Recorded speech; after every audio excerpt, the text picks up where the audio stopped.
Hello दोस्तों, आपका study smart shock के ऑनलाइन प्लेटफॉर्म पर स्वागत है। आज का हमारा टॉपिक है भारत के गवर्नर जनरल था वायसराय।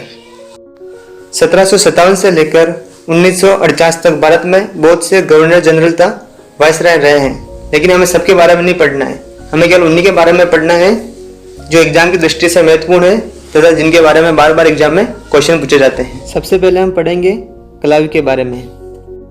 प्लासी का युद्ध ये 23 जून 1757 में हुआ था। प्लासी के युद्ध के समय ब्रिटिश गवर्नर कलावी थे। प्लासी का युद्ध बंगाल के नवाब सिराजुद्दौला और ब्रिटिश गवर्नर कलावी के बीच में हुआ था।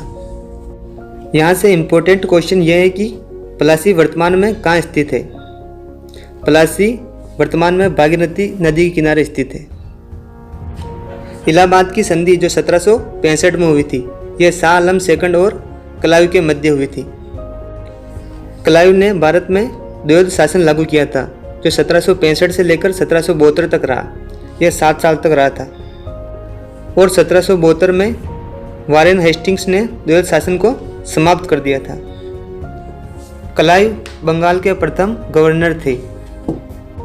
अभी हमने देखा प्लासी का युद्ध जो 23 जून 1757 में हुआ था। यह बंगाल के नवाब सिराजुद्दौला और ब्रिटिश गवर्नर कलावी के बीच में हुआ था। इस युद्ध में सिराजुद्दौला के मुख्य सेनापति थे मीर जाफर। इस युद्ध का परिणाम यह रहा कि सिराजुद्दौला हार जाता है और कलावी जीत जाता है। सिराजुद्दौला की हार का मुख्य कारण मीर जाफर द्वारा विश्वासघात। परिणाम स्वरूप बंगाल में ब्रिटिश शासन की नींव पड़ी। द्वैध शासन जिसे 1765 में कलावी ने बंगाल पर लागू किया था। इसमें बंगाल के नवाब अधिकारविहीन होंगे और उत्तरदायित्व शासन होगा और ब्रिटिश गवर्नर अधिकार वाला शासन होगा और उत्तरदायित्व विहीन होंगे। यह शासन बंगाल में 7 साल तक लागू रहा था। वारेन हेस्टिंग्स 1772 में बंगाल के द्वैध शासन को समाप्त किया था और 1773 में रेगुलेटिंग एक्ट ब्रिटिश संसद द्वारा पारित किया गया, जिसके तहत बंगाल के गवर्नर को बंगाल का गवर्नर जनरल बना दिया गया। अतः बंगाल के प्रथम गवर्नर जनरल वारेन हेस्टिंग्स है तथा बंगाल के प्रथम गवर्नर कलावी है। 1784 में विलियम जोन्स द्वारा कलकत्ता में एशियाटिक सोसाइटी बंगाल की स्थापना की गई, जिसका उद्देश्य भारत एवं एशिया के इतिहास एवं पुरातत्व का अध्ययन करना था। वारेन हेस्टिंग्स ने भारत में कलेक्टर का पद सृजित किया था। लॉर्ड कॉर्नवालिस, इनको भारतीय सिविल सेना का जनक कहा जाता है। इन्होंने 1793 में कानूनों का संकलन कराया, जिसे कॉर्नवालिस कोड या कॉर्नवालिस संहिता कहते हैं। लॉर्ड कॉर्नवालिस ने 1793 में स्थायी बंदोबस्त लागू किया। यह भारत के लगभग 19% क्षेत्र में लागू था, बंगाल, बिहार, उड़ीसा में। स्थायी बंदोबस्त को जमींदारी बंदोबस्त भी कहते हैं। इसके अलावा रेतवाड़ी बंदोबस्त भारत के 51% क्षेत्र में लागू था तथा मेलवाड़ी बंदोबस्त भारत के 30% क्षेत्र में लागू था। लॉर्ड वेलेजली, इनका शासनकाल था 1798 से लेकर 1805 तक। लॉर्ड वेलेजली ने 1798 में सहायक संधि प्रथा को लागू किया था। इस प्रथा के तहत भारतीय प्रांतीय शासकों पर अप्रत्यक्ष रूप से नियंत्रण स्थापित कर लिया था। सहायक संधि स्वीकार करने वाले भारतीय राज्य सर्वप्रथम 1798 में हैदराबाद ने सहायक संधि प्रथा स्वीकार की थी। उस समय वहाँ का शासन निजाम अली था। 1799 में मैसूर द्वारा और 1802 में मराठा द्वारा। उस समय मराठा के शासक पेशवा बाजीराव सेकंड थे। मराठा और ब्रिटिश के बीच जो सहायक संधि हुई थी उसे बेसिन की संधि भी कहते हैं।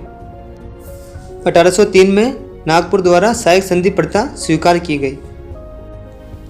लॉर्ड विलियम बेटिंग, इनका शासनकाल 1828 से लेकर 1835 तक था। इन्होंने भारत में अनेक सुधार किए, जिसमें 1829 में सती प्रथा को समाप्त किया। राजा राम मोहन राय का इस प्रथा को समाप्त करने पर महत्वपूर्ण योगदान रहा। 1830 में कन्यावध पर रोक लगाई तथा 1833 में ठगी प्रथा पर रोक लगाई। 1834 में शिक्षा सुधार किए। बेंटिंग ने शिक्षा के विकास हेतु 1834 में मेकाले समिति का गठन किया। मेकाले समिति का उद्देश्य यह था कि 1813 के चार्टर एक्ट के तहत भारत में शिक्षा के विकास हेतु 1 लाख रुपए वार्षिक बजट का प्रावधान का बेहतर उपयोग करना। ब्रिटिश संसद द्वारा 1833 का चार्टर एक्ट पारित किया गया, जिसके तहत बंगाल के गवर्नर जनरल को भारत का गवर्नर जनरल बना दिया गया। अतः भारत के प्रथम governor general Lord William Bentinck थे। लॉर्ड डलहौजी, जो 1848 से लेकर 1856 तक भारत के गवर्नर जनरल रहे और इन्होंने साम्राज्य विस्तारवादी नीति को अपनाया। इस नीति के अंतर्गत इन्होंने गोद प्रथा का निषेध, युद्ध की नीति और आरोपी की नीति को अपनाया।